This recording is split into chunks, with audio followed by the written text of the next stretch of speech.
¿no? Aproximamiento. La variable al punto de acumulación se aproxima por el lado derecho o el lado izquierdo, ¿no? Muy bien. Teorema, entonces. Anotemos teorema. Si el límite de una función f, el punto de acumulación también lo puedo llamar x sub 0, ¿ya? O lo puedo llamar a. No hay problema, en realidad este es un número, ¿no? Puede ser un número. O el infinito, ¿no? Que hemos visto también el día de ayer, ¿no? Límites infinitos o límites al infinito. El punto de acumulación x sub 0. Si el límite de esta función lo voy a denotar con L sub 1, L sub 1 es el límite, ya. Vamos a aceptar, siguen ingresando. Tratemos de ingresar siempre puntuales. Ya, miren, tenemos que salir de la pantalla y eso nos perjudica. Y al límite de la función g, si observamos acá, el punto de acumulación tiene que ser el mismo, ¿no? Tanto para f y g. El punto de acumulación es x sub 0. Ahora, el dominio, dice el dominio de la función f intersección el dominio de la función g, debe ser un punto, el punto de acumulación debe estar en esa región, es decir, en la intersección de f y g. En otras palabras, estas dos funciones f y g deben tener algo en común, es decir, no disjuntos, ¿no? Deben tener algo en común. Entonces, si es así, dice, se puede definir el álgebra de límites. ¿Qué nos dice el álgebra de límites? Nos dice que si yo tengo una suma de funciones, pueden ser 2, 3, 4, más términos de la variable x, entonces se puede distribuir a cada función el límite. Quiere decir, límite de f, el punto de acumulación no cambia, ¿no? X tiende a x sub 0, más el límite de la función g, cuando x tiende a x sub 0. Al final, el límite de f es L sub 1, ¿no? Y el límite de g es L sub 2, ¿no? Entonces, la suma de esos dos límites nos va a dar el límite de la suma. ¿Ya? Bien. Para el producto de dos funciones o más funciones, ya, bueno, básicamente vamos a hacer para dos, pero esto se puede extender para 3, 4, n funciones, de una variable x cuando x tiende a x sub 0. X sub 0 es punto de acumulación, ¿no? Se tiene que el límite de f cuando x tiende a x sub 0, ¿ya? Multiplicamos por el límite de del segundo factor, en este caso g, ¿no? Y luego multiplicamos el resultado, sus resultados, ¿no? El límite de f es L sub 1 por el límite de g, que es L sub 2. Entonces, ¿qué decimos? El límite del producto de funciones es igual al producto de sus límites, ¿no? En el caso del cociente, el límite del cociente, cuando x tiende a x sub 0, ¿ya? Del mismo modo, el límite se distribuye a cada término, me refiero al numerador y al denominador. Entonces, el límite de una constante es el mismo, ¿ya? Entonces, el límite de 1 es 1, por tanto, el límite le afecta al denominador, el límite de g. Entonces, si calculamos el límite de g es L sub 2, entonces tendríamos 1 menos el valor del límite sub 2. Pero, siempre y cuando L sub 2 debe ser diferente de 0. No tiene que ser diferente de 0, porque si fuera 0, 1 entre 0 no es un número real, ¿no? Muy bien. El límite de un cociente de dos funciones. Bueno, el límite del cociente de f y g, el límite se distribuye a cada término, es decir, al numerador y al denominador, ¿no? Entonces, ¿qué tendríamos acá en el numerador? L sub 1, que es el límite de f, y en el denominador el límite de g, que es L sub 2. Y luego al final dividimos esos valores, ¿no? L1 dividido entre L2. Pero siempre y cuando L2 sea distinto de 0.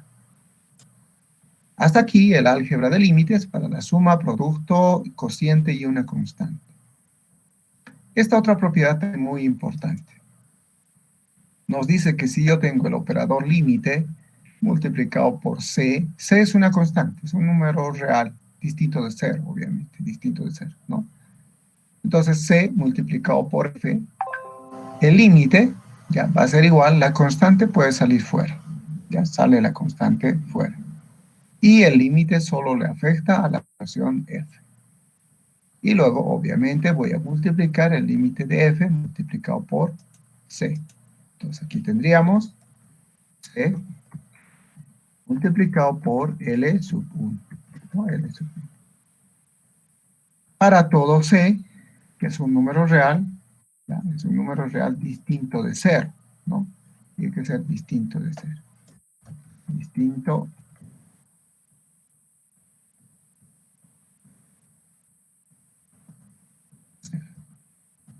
de 0, entonces la función podría eliminarse, ¿no? Distinto de 0. Para 6, ¿qué nos dice este límite? Este límite nos indica si tenemos el límite de una función potencia x a la n, cuando x tiende a x sub 0, entonces ¿a qué es igual este límite? Dice que es igual al valor de x, o sea, me refiero al reemplazar el punto de acumulación en x y elevo a n. Entonces esto es lo que más adelante vamos a utilizar justamente para funciones exponenciales, o perdón, para funciones potencia, ¿ya? Si yo tengo una función potencia, es suficiente sustituir el punto de acumulación en la variable y de esa manera voy a tener el límite, ¿no? Esto funciona para todo entero n, positivo n, ¿no? No puede ser negativo. Si fuera negativo, pues ya es otro tratamiento. En el caso de la resta, como una excepción, por ejemplo, aunque aquí podríamos haber dicho suma o resta, ¿no? Pero excepcionalmente, si se trata de una resta de funciones, la ley es la misma que la suma. Se distribuye el límite a cada término. El límite de f menos el límite de g. Y al final, obviamente, va a ser una resta, ¿no? L1 menos L sub 2. Muy bien. Eso respecto al álgebra de los límites. Bien, eso puede anotar como una especie de formulario, pueden anotar también, ¿no? Muy bien, veamos ahora y ingresemos al cálculo de límites. Entonces, anotemos en la parte, como subtítulo, ¿no? Cálculo de límites. Bueno, el cálculo de límites se refiere justamente a calcular o hallar el valor del límite cuando tenemos un punto de aproximamiento, me refiero a x, y este se aproxima a derecha o a izquierda, ¿no? El día de ayer habíamos visto un teorema fundamental de límites, decíamos que una función tiene límite en un punto de acumulación, x sub 0 o a, tú podemos llamar, siempre y cuando los límites laterales sean iguales, ¿no? Eso quiere decir el límite lateral derecho sea igual al límite lateral izquierdo. A esa práctica de calcular el límite, ya sea por derecha y por izquierda, es lo que se llama el cálculo de límites, ¿ya? Muy bien, antes de ingresar a esta parte, vamos a ver estos dos teoremas. Teorema 1. ¿Qué nos dice este teorema? Nos dice que si el límite de una función f, bueno, lo vamos a llamar L, punto de acumulación x sub 0, ¿no? Punto de acumulación.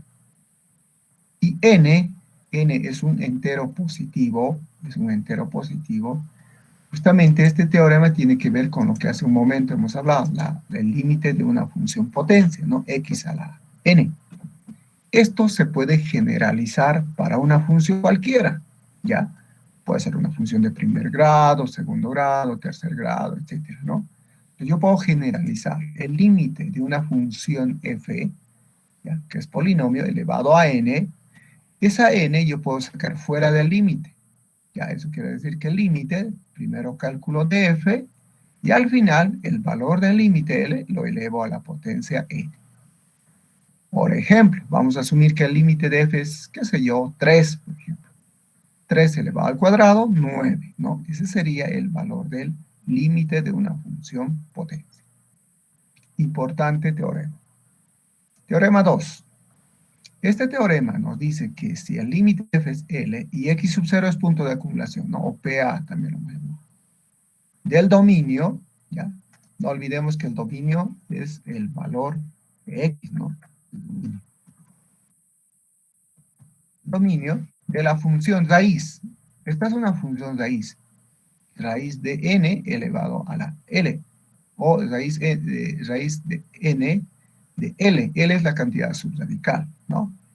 Entonces, decimos que el límite de una función raíz donde la cantidad subradical es f, eso es un polinomio, ¿no? Es un polinomio. Entonces, ¿cómo puedo resolver esto? Dice, puedo primero extraer el límite, o sea, calcular el límite y luego extraer la raíz. En otras palabras, la raíz puede salir fuera como operador y calculamos la raíz de n. Entonces, ¿qué tendríamos al final? La raíz enésima del límite, ¿no? Este sería el valor del límite. Una consecuencia del teorema anterior, 1 y 2, tenemos esta propiedad, el límite de funciones polinomiales, que es el caso más básico, podemos llamar ya, el caso más elemental del cálculo de límites. Precisamente, gracias al teorema 1, ¿no? Yo puedo indicar que si una función polinómica f de grado n, racional entera, donde a sub i son coeficientes, ¿no? A sub n, n menos 1, etcétera. Son constantes, son llamados también coeficientes. Si yo tengo entonces un polinomio de ese tipo, dice el límite de la función f, ya, voy a aplicar límites a ambos lados de la igualdad, ¿no? Porque el límite es un operador, ¿no? Matemáticamente o analíticamente es un operador. Geométricamente es un aproximamiento. Eso tiene que quedarse bien en la cabeza. El límite analíticamente es un operador matemático. Y geométricamente el límite es aproximamiento, ya sea por derecha o por izquierda. ¿Ok? Bien, entonces el límite, voy a aplicar el operador límite a ambos lados de la igualdad, porque es un operador, ¿no? Si aplico límites a ambos lados de la igualdad, ¿qué voy a tener? Voy a tener esto, ¿no? Límite x sub a, punto de acumulación, ¿no? Puede ser x sub 0 o a, ya hemos dicho, ¿no? Entonces el límite cuando x tiende a a. Y al otro lado, el límite cuando x tiende a también. Entonces estoy aplicando el operador límite a por lado de la igualdad. Si hago ello, ¿qué voy a tener?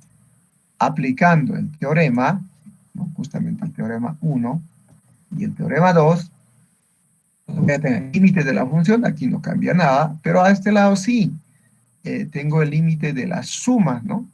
¿A qué es igual el límite de la suma? El límite se distribuye a cada término, ¿no es cierto? A cada término. Voy a tener el límite de a sub n de x a la n más el límite de a sub n menos 1 por x n menos, y así sucesivamente, ¿no?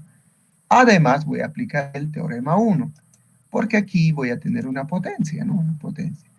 Y a sub n, que es constante, además sale fuera del límite, y x a la n, tengo acá, ¿no? X a la n, más este otro caso, la constante sale fuera, a sub n menos 1, y voy a tener el límite de x elevado a la n menos 1, y el punto de acumulación no cambia, ¿no? Estoy aplicando las propiedades de el límite de una suma y el límite de una constante que sale fuera. Y así sucesivamente hasta a sub 1 que sale fuera, límite de x cuando x tiende a a. Y el límite de a sub 0, pero como a sub 0 es una constante, entonces hemos indicado que el límite de una constante es el mismo, entonces tengo a sub 0. Si resolvemos este polinomio de límites, ¿qué voy a tener? Ahora, aplicando, aquí vamos a anotar, aplicando el teorema 1, notemos, aplicando el teorema 1. ¿Qué tenemos? Decimos tengo el límite de x a la n. En realidad tengo esto, ¿no? Límite de x. X es la función elevada a la n.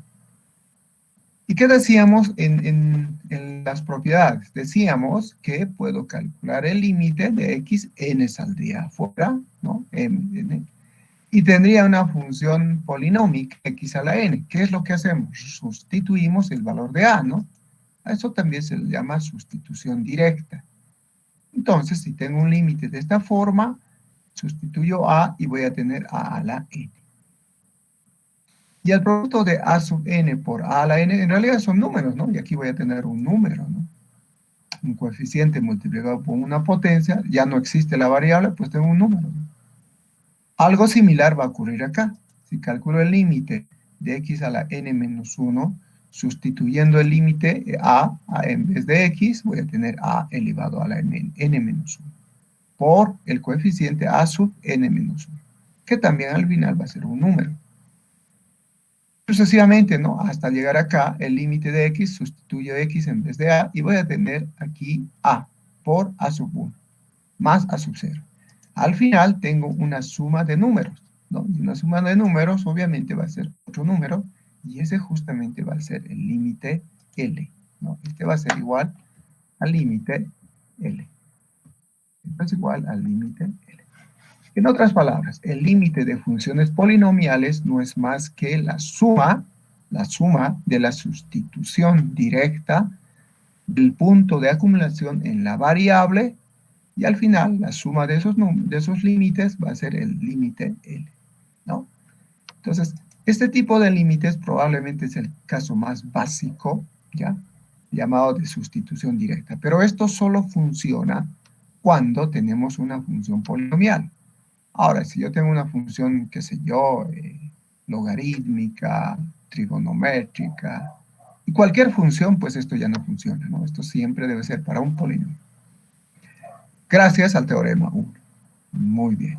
Caso básico lo pueden poner aquí ustedes, ¿no? Veamos algunas observaciones. Esto es importante. Si la función es polinomial o racional, me refiero a esto, ¿no? Polinomial, racional. O una función que resulta de extraer la raíz enésima, esta, la raíz enésima, a la función racional, entonces el proceso de calcular el límite en un punto x sub 0, que es el punto de acumulación, ¿no? Lo anotaremos así, PA, punto de acumulación.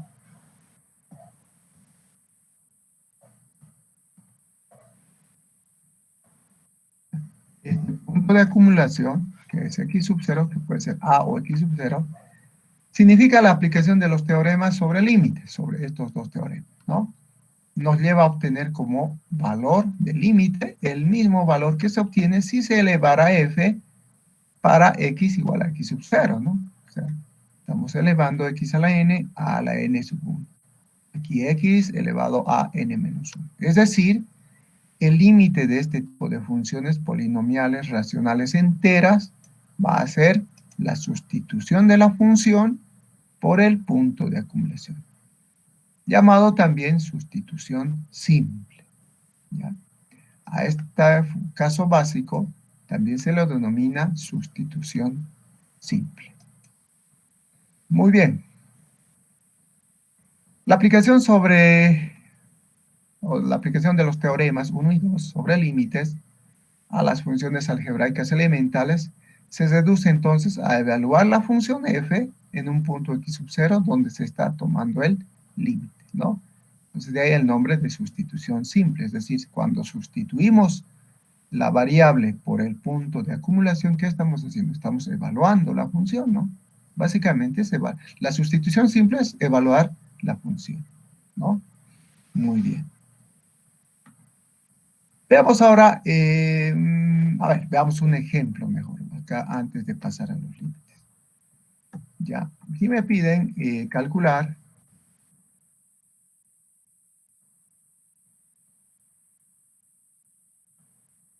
vamos a habilitar las opciones. Veamos un ejemplito.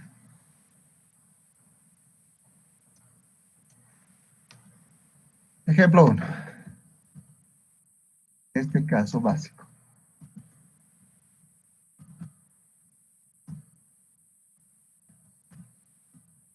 Piden calcular el límite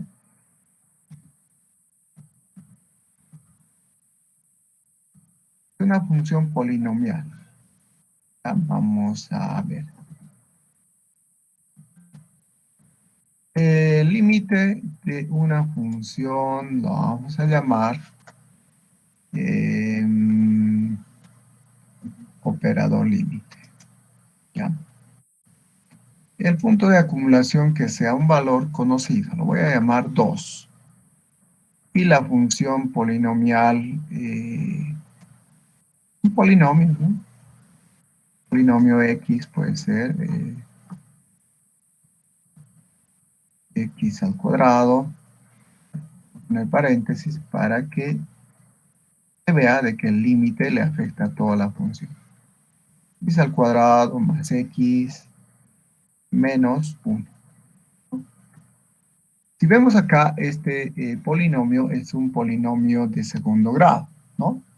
La pregunta, ¿es entero racional? Sí, ¿no? Es un entero, es polinomio entero racional. Por tanto, puedo aplicar el límite de funciones polinomiales o el teorema 1, que nos dice que es de aplicación o sustitución. Yo veo aquí, cumple con las condiciones, es polinomio entero y el punto de acumulación, aquí sería x, tiende a 2. 2 es un número, ¿no? Es un número A en todo caso. Aquí ¿qué va a hacer? Pues yo digo, aplicando el teorema 1, ¿qué tiene? Entonces yo puedo sustituir directamente el caso básico, ¿ya? Y si sustituimos directamente, ¿qué voy a tener? Bueno, en realidad, miren, si lo voy a hacer, bueno, si quiero hacerlo paso por paso para que luego ya podía verlo directamente, ¿no? El límite se distribuye, dice, ¿no? A cada término. Entonces lo voy a distribuir a cada término. El límite de x sub 2, x al cuadrado, más el límite, todo el límite vamos a copiar, porque va a ser el mismo, no va a cambiar, ¿no? El punto de acumulación tampoco el límite. El límite cuando x tiende a 2 de x, ¿no? El siguiente término. Menos el límite cuando x tiende a 2 de 1, ¿no es cierto? Así sería aplicando paso por paso el límite de una suma, de un polinomio en realidad, ¿no?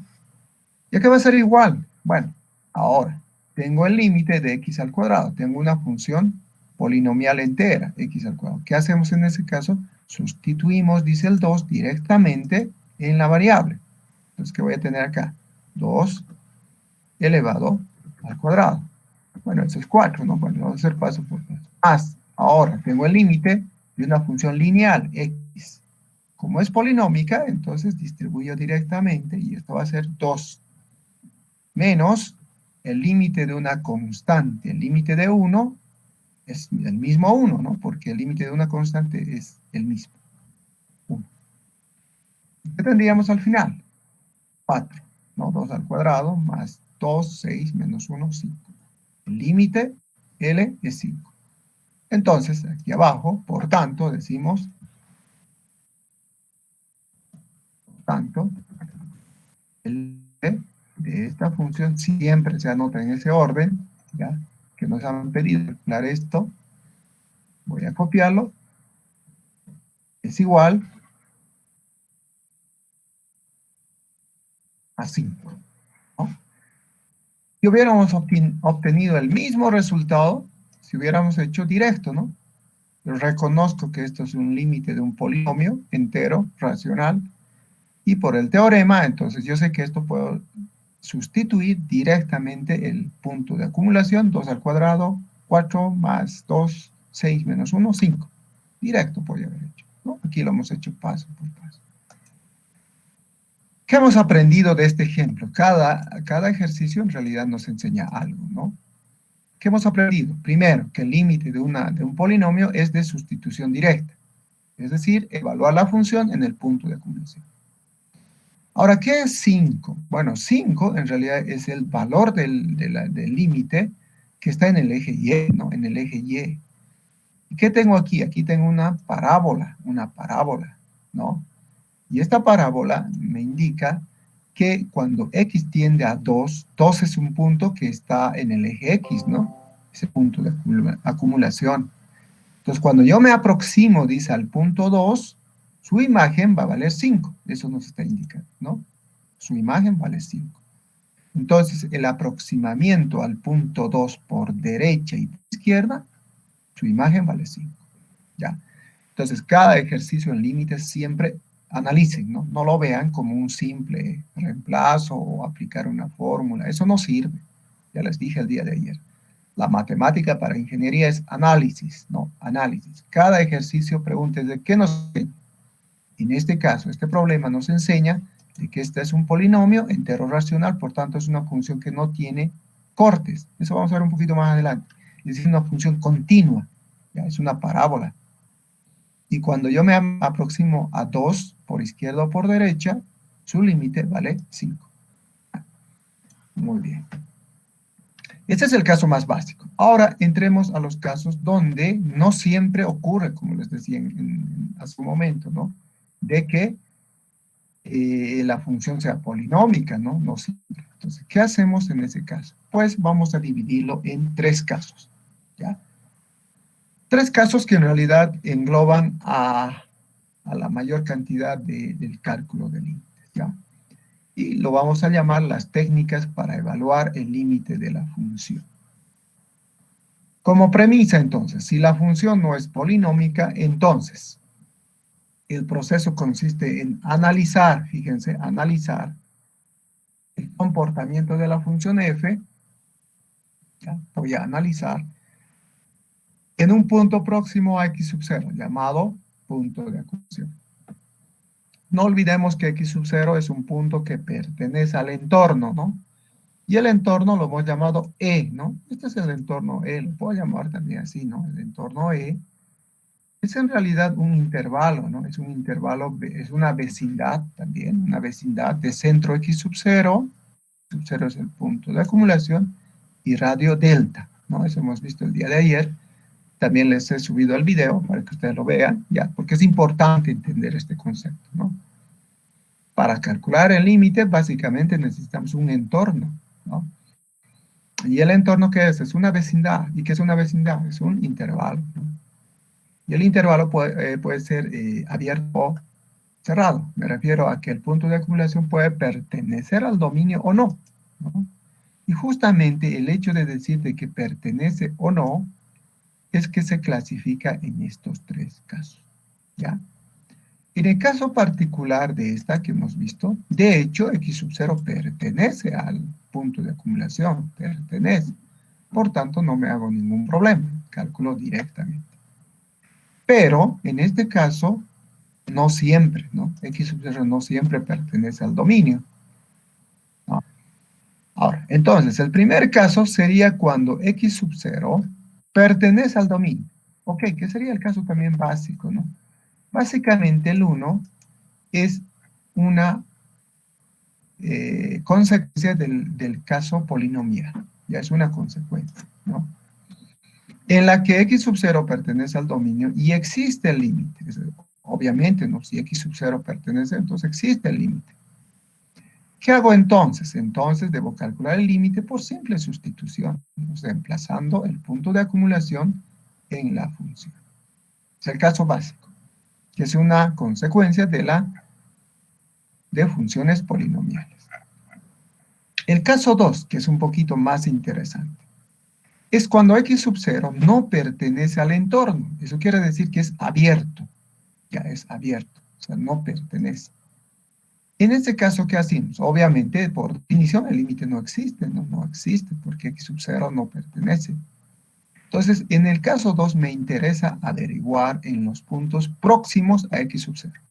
Aquí sí que tengo que analizar qué ocurre cuando x se aproxima por derecha y por izquierda. Tengo que analizar. Y para ello voy a definir una indeterminación. Es decir, como x sub 0 no pertenece, evaluando el límite, de hecho voy a obtener una indeterminación.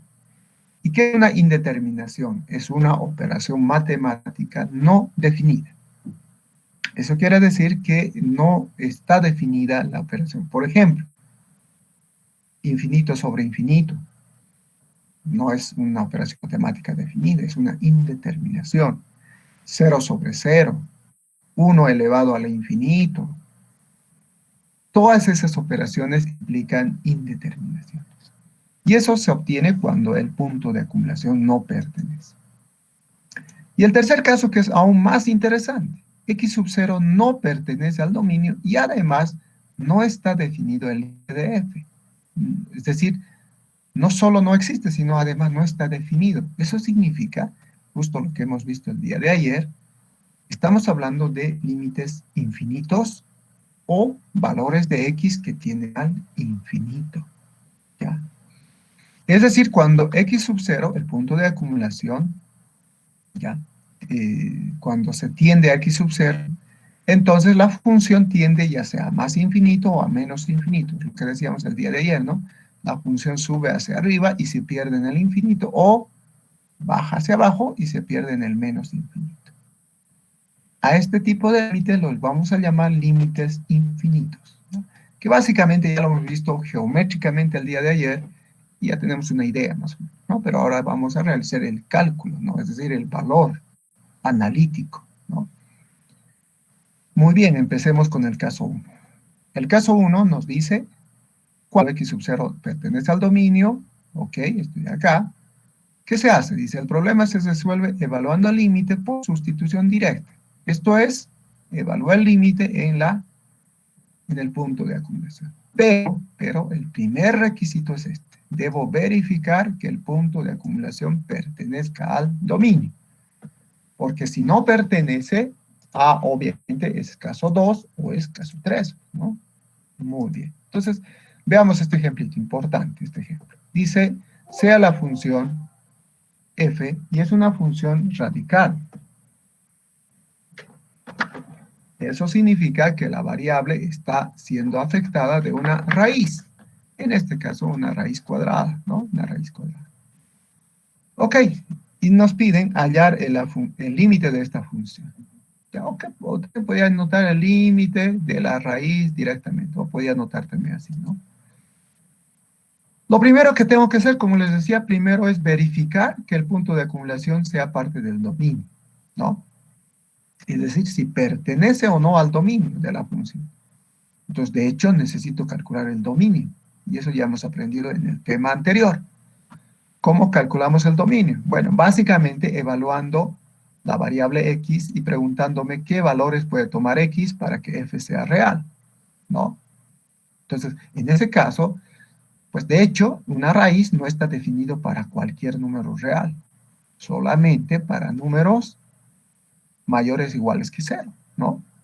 Entonces, yo digo, f, la imagen va a ser un número real, pues sí, solo sí, la cantidad subradical tiene que ser mayor que 0, pues, ¿no? Esto por definición de dominio, ¿no? Y acá, fíjense, tengo una inecuación. Entonces, en esta parte de límites ingresa inecuaciones, ingresa ecuaciones, ingresa dominio, es decir, el tema 1 y el tema 2, ¿no? De hecho. Entonces, voy a resolver esta inecuación. ¿Cómo resuelvo esta inecuación? Bueno, aquí tengo una ecuación de segundo grado. ¿La puedo simplificar? Sí, sí se puede, ¿no? ¿Se puede simplificar? Sí, en 2 factores, ¿no? Como es ecuación de segundo grado, en 2 factores, 2x menos 1 y al otro lado x más 2. En el denominador tengo x menos 2, ¿ya? No se simplifica ninguno por si acaso, ¿no? Ahora, ¿cómo se simplifica esto? Pues eso hemos aprendido en la escuela, ¿no? Es un polinomio de segundo grado y se simplifica o se factoriza en 2 factores, ¿no? Aquí están los 2 factores. Pero vemos que no se simplifica. Ok, como no se simplifica, entonces de aquí del numerador puedo extraer la raíz. O sea, me refiero al punto crítico, ¿no? Si recordamos el tema 1, cuando resolvemos una inecuación de este tipo, uno de los métodos es el punto crítico. ¿Qué nos dice el punto crítico? Pues nos dice que de aquí igual a 0 voy a tener x1. Voy a tener igual a 1 medio. Y x2, igualando este factor a 0, voy a tener x menos 2. Y el denominador, en todo caso, tiene que ser distinto de 0, ¿no? De hecho, tiene que ser distinto de 0. Entonces digo, x sub 3 tiene que ser, bueno, igualando a 0, va a ser igual a 2. Pero, y aquí, esto es importante, este valor tiene que ser distinto de 0, no puede ser 0. ¿Cuándo va a ser 0? Cuando x valga 2, ¿no? Si x vale 2, obviamente esto se va a hacer 0. Entonces aquí debo anotar esa restricción. Entonces yo digo, para x, un valor distinto, bueno, en todo caso, x, fíjense que es bastante análisis, ¿no? No es simplemente, para x, vamos a habilitar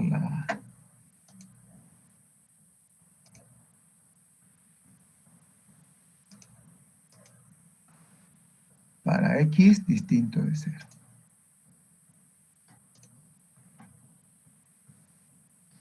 Al indicar que x debe ser distinto de 0, pues ya inmediatamente ya estamos dándole una restricción al dominio, ¿no? Si yo digo que sea distinto, pues entonces ya le estoy dando una restricción, ¿no? Esta es la restricción justamente. Muy bien. Entonces observamos que x sub 0, ahora nos preguntamos, ¿dónde está x sub 0? Para nosotros x sub 0, ¿cuánto vale? 3, ¿no? 3. Tal vez aquí como datos podrían anotarse, el punto de acumulación vale 3, ¿no? Y aquí está x sub 0 vale 3. Ahora me pregunto, esta inecuación que está aquí tiene solución en estos 3 puntos, ¿no? Son puntos críticos. Si ubicamos estos puntos críticos en la recta real, ¿qué vamos a tener? 4 intervalos, ¿no? Desde menos infinito hasta menos 2, el primer intervalo. Desde menos 2 hasta 2, no, hasta un medio, el segundo intervalo. Y desde un medio hasta 2, que es este punto crítico, el tercer intervalo. Y desde 2 hasta más infinito, el cuarto intervalo. Ahora, hemos dicho, por definición, el intervalo que está más a la derecha siempre es positivo. En este caso, desde 2 hasta más infinito. Ahora, el punto de acumulación, ¿dónde está?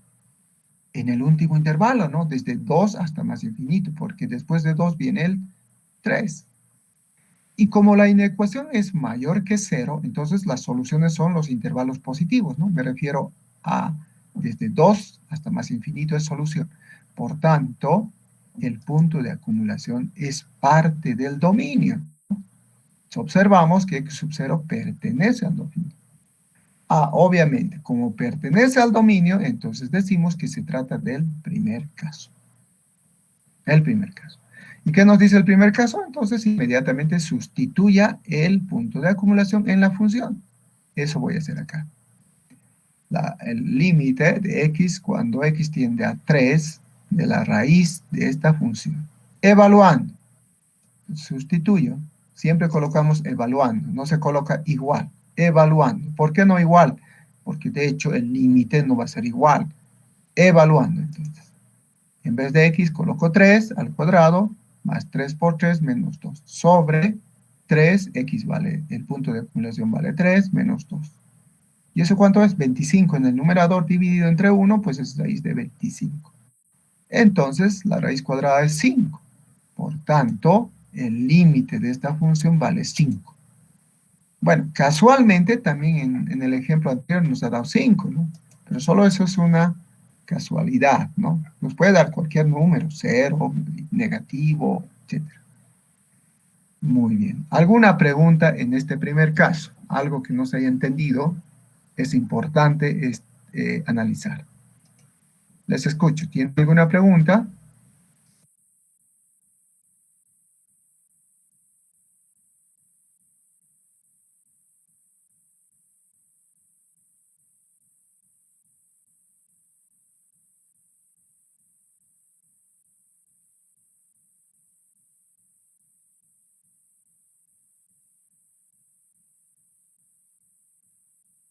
¿Ninguna? A ver, Salgueiro, Arias, Mayra, Vanessa. Mayra, ¿alguna consulta sobre el primer caso? ¿Algo que no se entienda?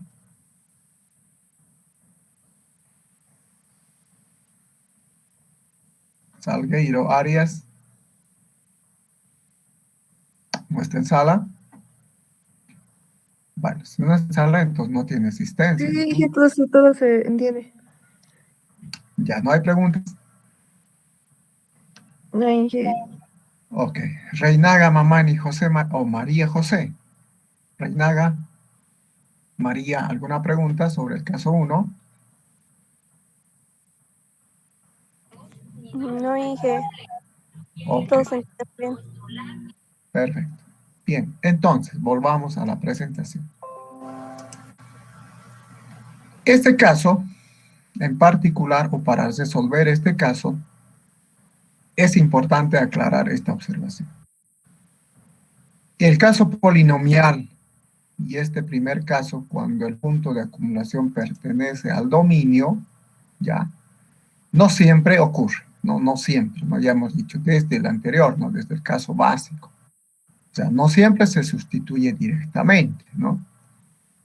En este caso tenemos una función raíz en la que, de hecho, el dominio es un valor, en este caso el 3, nuestro punto de acumulación vale 3, y hemos verificado que en efecto 3 es parte del dominio, por tanto, como es parte del dominio, es el primer caso. Y el primer caso es de sustitución directa. Bien, vámonos ahora al caso número 2. Este caso número 2 es mucho más interesante. ¿Qué nos indica este caso? Nos indica que cuando el punto de acumulación ahora no pertenece al dominio, no es par. ¿Qué se hace en este caso? Se aplica una serie de reglas, fundamentalmente operaciones algebraicas, simplificación, factorización, básicamente eso, ¿no? Simplificación a través de factorización y racionalización. Ahora, yo les pregunto, a ver, a manera de, nuevamente por curiosidad, ¿cuántos casos de factorización existen? A ver, vamos a preguntar. Zurita Peñafiel, Luis. Luis, ¿cuántos casos de factorización existen? 10, Inge. 10 casos. Ya puede ser. ¿Alguien conoce algún caso más? Factorización aspa doble y Ruffini es de los 10 casos. Serían 13 casos en total. 13 casos. Ya puede ser. ¿Alguien conoce más?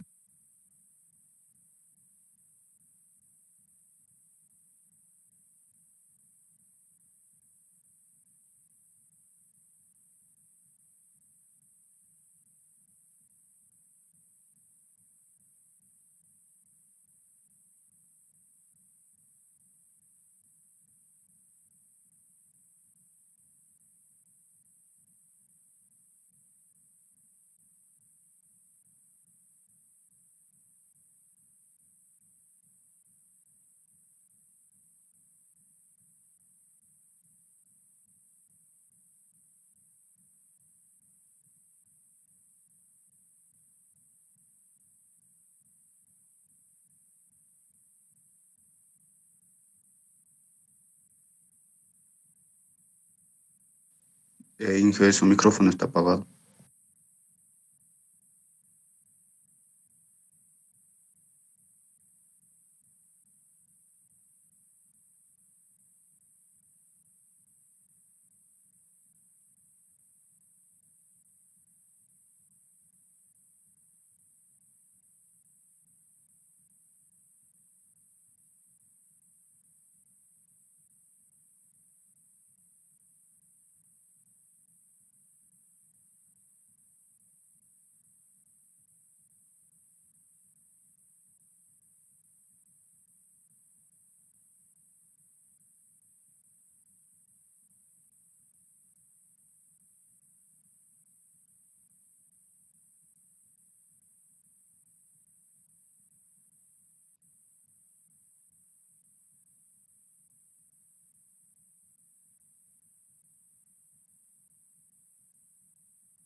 Veamos, decíamos a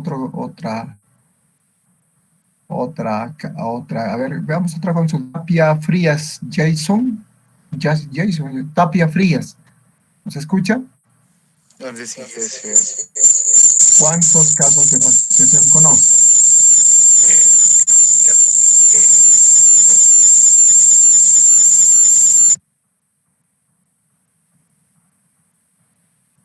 Creo que tiene problemas, ¿no? En la conexión. Rebollo Castro, Tania, nuevamente. Rebollo, Tania, ¿está en sala? Rebollo. Sí. Ok, ¿cuántos casos de factorización conoce? 10. En la escuela Igual. hacemos eso, ¿no? Si se acuerdan, en la Sí. escuela nos han enseñado. ¿Cuántos son? 10 igual que él. Como dijo mi compañero. ¿Cuántos? 10. 10 casos. Bueno, no voy a preguntarles en qué colegio está para no comparar o indicar qué colegio es bueno. Bueno, al final, todos los colegios son iguales, ¿no? Solamente son cuestión de fanáticos y fanatismos, yo diría. Porque al final todos son buenos. El único problema es quién estudia, ¿no? Y en qué colegio estudia no tiene nada que ver. Sino la pregunta es a la inversa, ¿no? ¿Quién es el estudiante, ¿no? Ok. Bueno, temas excepcionales, pero existen 21 casos de factorización. ¿Ya? Pues para esta parte de límites, yo necesito que ustedes conozcan los 21 casos. Bueno, yo no voy a dar un tema de factorización porque ese es un tema de escuela, ¿no? Entonces simplemente tienen que revisar, bueno, tal vez tienen los 21, realmente no se acuerdan, ¿no? Pero de ahí van a encontrar los 21 casos de factorización. Y si no están, obviamente consulten un libro de álgebra básica, ¿no? Pero un libro especializado, ¿no? Ya les dije la bibliografía que les he dado, ¿no? Y les sugiero otro libro que es muy bueno, es Álgebra de el ingeniero Juan Goñi Galarza. Goñi, con ñ, Goñi Galarza. Ahí también están los 21 casos. Ya pueden consultar ese libro, que es más especializado. Los libros que normalmente piden como texto de consulta, texto lo llaman, ¿no? Libros para colegio, generalmente no son muy buenos, ¿ya? Por lo general son libros que tienen un montón de errores, ¿no? Consulten libros especializados, ¿ya? Bien, entonces, para el caso del necesito que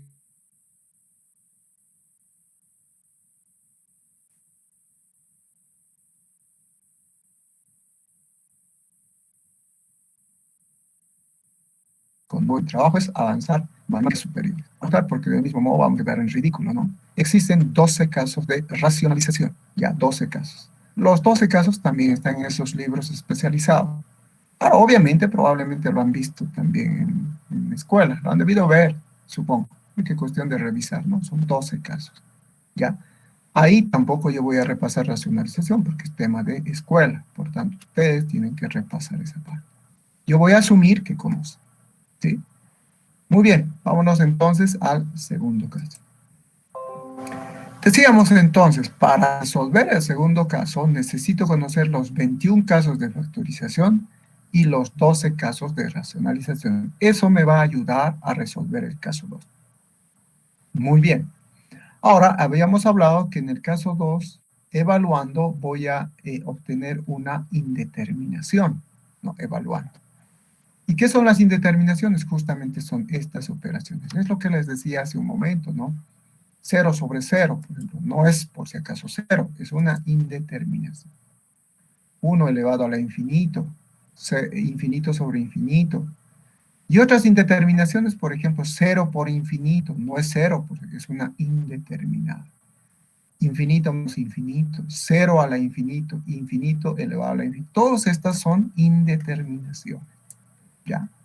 Anótenlo así en su cuaderno de apuntes como indeterminaciones. Ok, conmigo vamos a ver básicamente estos tres casos, ¿ya? Y los demás, estos, son en realidad consecuencia de estos tres casos básicos que con mayor detalle lo van a ver, o bueno, lo vamos a ver en el tercer caso, que justamente nos hablan de infinitos, ¿no? Acá hay infinito, infinito y aquí infinito, ¿no? Muy bien, veamos el primer caso. Ingresemos a 0 sobre 0. ¿Cómo se calcula límites cuando la indeterminada, es decir, cuando evaluando me da como indeterminada 0 sobre 0? ¿Qué hacemos? Esa es la pregunta, ¿no? Lo primero que debemos hacer es que si se reemplaza x por el valor, que x sub 0 es el punto de acumulación, voy a obtener esta expresión 0 sobre 0, ¿no? Entonces debo realizar, fíjense lo que dice aquí, algunas operaciones algebraicas, ¿no? Bueno, lo podemos aquí anotar, ¿no? Factorización, fundamentalmente, ¿no? Factorización. Bueno, no vamos a colocar los 21 casos, ¿no? Factorización simplemente. Y racionalización. Y o, porque al final puede haber una expresión algebraica que al mismo tiempo tenga que, no sé, factorizar y además racionalizar, ¿no? Esto justamente me sirve para levantar la indeterminación.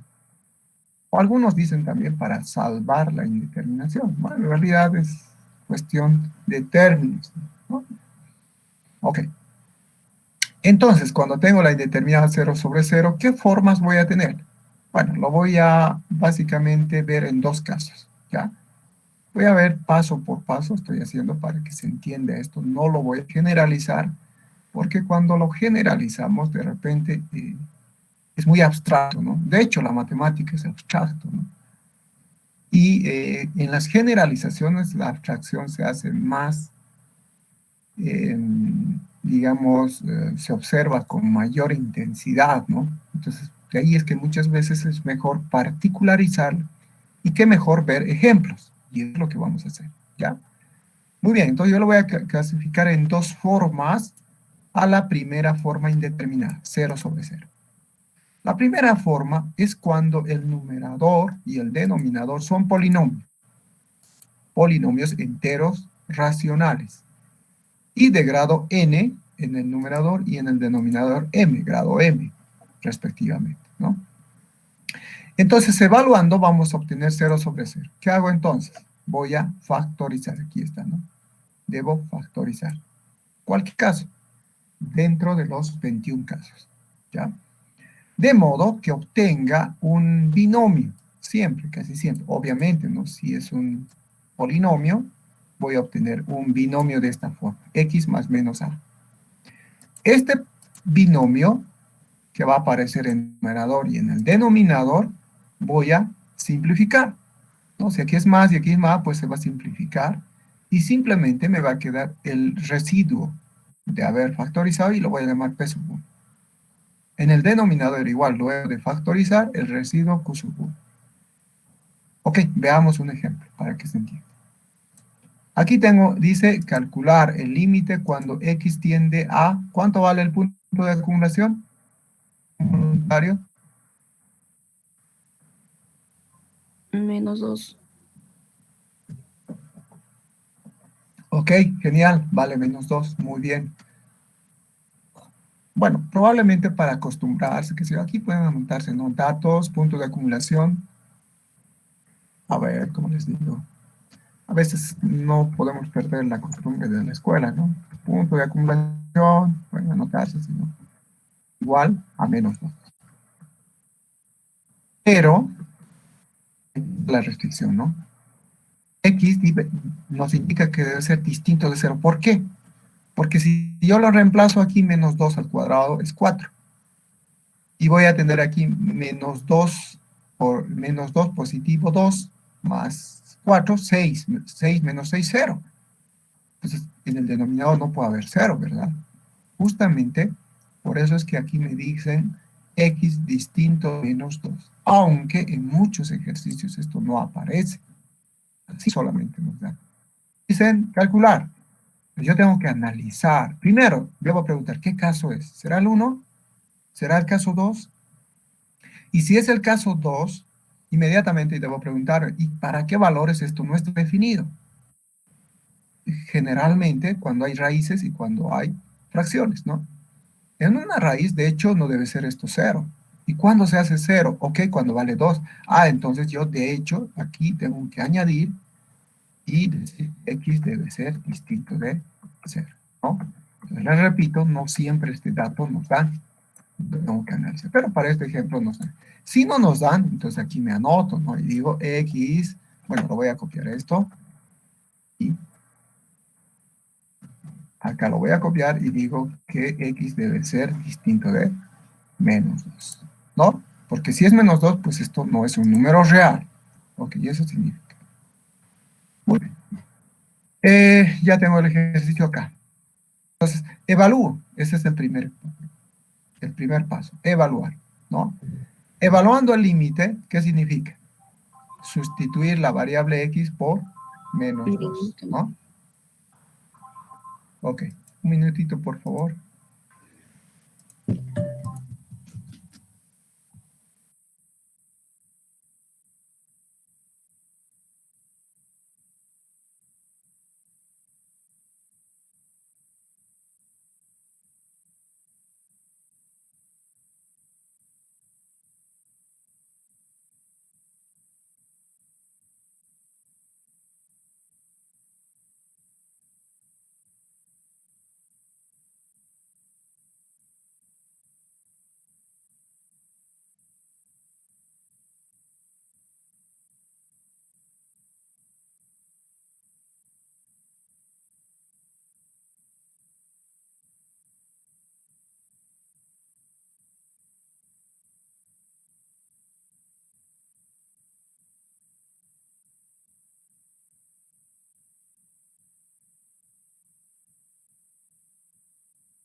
Muy bien, continuamos entonces. Decíamos que, volviendo a la presentación,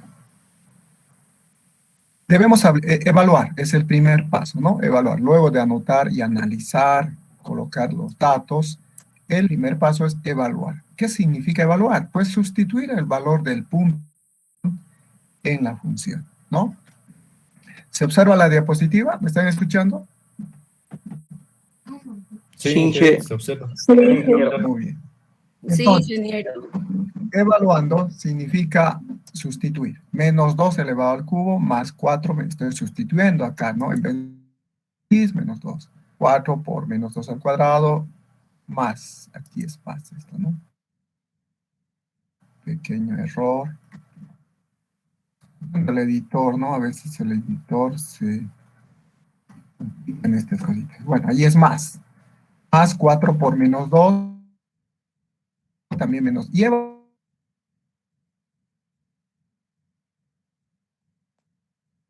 a tener positivo 4, 16. De aquí menos 8. Y eso obviamente se hace 0, ¿no? 0. Y en el denominador del mismo modo se hace 0. 4 más 2 menos 6, 0. Entonces, hemos llegado a una indeterminación. Obviamente eso es lo primero. Y cuando llego a una indeterminación, inmediatamente debo pensar que esto, esto se trata del caso 2, no es el caso 1. De ahí es que algunos autores colocan incluso acá un signo de interrogación, ¿ya? Probablemente indicando, ¿y ahora qué hacemos, no? Algo así, supongo, ¿no? Colocan signos de interrogación.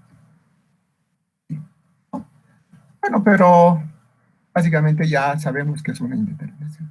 Entonces, como es una indeterminación, el paso 2. ¿Cómo me indica el concepto? Debo factorizar. Voy a factorizar. Fíjense, aquí tengo x al cubo. Puedo sacar una x, factor común, ¿no? Y me va a quedar en el paréntesis un polinomio de segundo grado. En el denominador, como es polinomio de segundo grado, pues de hecho divide en dos factores. Acá va a venir menos y acá más. ¿Cuáles son los números? 3 y 2, ¿no? 3 menos 2, 1, etc. Y en el numerador, este es un trinomio cuadrado perfecto, ¿no? Y eso lo puedo anotar como x más 2 al cuadrado. ¿Para qué? Para que con uno de estos, como dice la teoría, uno de los binomios tiene que simplificarse. Ese es el objetivo de factorizar. Y en efecto, ¿no? Aquí se va a factorizar este término, uno de estos, con uno de estos. Y me va a quedar arriba x más 2, y abajo x menos 3. Cuando un elemento se elimina, me refiero a que se factoriza, es probable de que ya hayamos levantado la indeterminada. A ver, veamos, evaluando nuevamente, aquí sería nuevamente evaluando, ¿qué tendríamos? Menos 2 más 2, y abajo menos 2 menos 3. Y vemos que en efecto en el numerador tengo 0. Y en el denominador menos 5. 0 por menos 5, 0. Sí, ok, pregunta. ¿Quién quiere preguntar? Adelante. No, disculpe. No, ¿está bien todo? Ok, si hay alguna duda, consulta, no hay problema. Consulta. Voy a volver a repetir o otro ejemplo, ¿no? Ok, decíamos entonces, evaluando 0 sobre menos 5 es 0. Ahora la pregunta es, ¿0 será límite? Pregunta. Un voluntario. No. ¿Por qué no? Sí, ingeniero, es un límite. Claro, es un límite. Porque, sí. 0 es el origen del sistema, pues, ¿no? Geométricamente es el origen del sistema. Entonces, el límite puede ser, ya les dije ayer, positivo, 0 o negativo, puede ser. Entonces, ¿qué significa? Ahora, nuevamente, ¿qué nos enseña este ejercicio? Este ejercicio nos enseña que aquí tengo un polinomio. Seguramente esto, a ver, más o menos es una curva, ya es una curva, que no es continua, es decir, tiene un pequeño corte en este punto. O sea, la curva probablemente va viniendo y se corta en este punto, ¿ya? No es continua. Justamente por eso es que la indeterminada es 0 sobre 0. Y al calcular el límite en menos 2, estoy calculando el aproximamiento por derecha y por izquierda. En otras palabras, si lo quisiera ver geométricamente esto, me estoy aproximando por derecha y por izquierda, y en un punto muy próximo a menos 2, muy próximo porque de hecho no tiene que tomar el valor menos 2, ¿no? Muy próximo, su límite vale 0. ¿Ya? Su límite vale 0. Eso nos está indicando esto. ¿Ok? Muy bien. Más ejemplos de esto, yo creo con el auxiliar van a haber más ejemplos, ¿ya? Pero si existiera alguna duda, pues consulte, ¿ya? El caso 2, seguimos en el, el 2. Dentro del caso 2, ya que hemos dicho, lo estamos dividiendo en dos partes. El caso 2 es cuando el polinomio es una raíz, ya es una raíz. Y en el denominador también es una raíz. Y de hecho, evaluando nos da 0 sobre 0. ¿Cómo resuelvo este tipo de límites? Simple, racionalizando. Aplicando algún caso de racionalización. Tanto en el numerador o denominador. Por si acaso, ¿no? La racionalización no solo se racionaliza en el denominador, aunque generalmente estamos muy acostumbrados a racionalizar el denominador, no siempre. Puedo racionalizar el numerador también, ¿ya? Ejemplo, veamos aquí el límite, cuando x tiende a 1. Fíjense aquí, x tiende a 1. ¿Cuál sería el punto de acumulación? ¿Un voluntario? 1. 1, ¿no? 1 es el punto de acumulación. Y fíjense aquí, ya nos ponen incluso la restricción. Además, nos dicen que x debe ser distinto de 1. ¿Por qué? Porque si reemplazo acá, raíz cuadrada de 1 es 1. 1 menos 1, 0. No es un número real, por tanto es una indeterminada. Y acá está, ¿no? 0 sobre 0. Voy a racionalizar. ¿Cómo se racionaliza la raíz del denominador? Si son dos términos, obviamente su conjugada. Se multiplica con su conjugada. Esta es su conjugada, ¿no? Esta es la conjugada. Es la misma expresión, simplemente cambiando el signo, ¿no? Es una expresión equivalente con signo distinto. Si acá es menos, pues acá más. Y si fuera más, acá menos. ¿Para qué? Para aplicar una propiedad de factorización, ¿no? Fíjense que estoy racionalizando y además estoy factorizando. Y la realización de esto es un producto notable, ¿no? Binomio al cuadrado. Cuadrado de la primera, que es 1, y el cuadrado de la segunda, que es raíz cuadrada de x, elevando al cuadrado, simplemente x, ¿no? Y este término se va a simplificar con este otro, que está en el numerador. Y como les decía, al momento de factorizar, es probable de que ya hayamos, o al momento de simplificar, primero racionalizar, luego simplificar, es probable de que hayamos levantado la indeterminada. Entonces voy a tener acá límite de 1 menos raíz cuadrada de x. Nuevamente evaluando, acá es evaluando. No es igual, por si acaso, ¿no? Porque estoy evaluando el límite. Entonces, evaluando tendríamos 1, de x, x sustituyo el punto de acumulación, 1, 1 más 1, 2. 2 es límite. Sí, ¿no? Es un número real. Ok, entonces el límite de esta función que era indeterminada, he evaluado el límite en un punto muy próximo a 1, muy próximo, y he visto que su límite vale 2. Bien. ¿Alguna consulta hasta esta parte?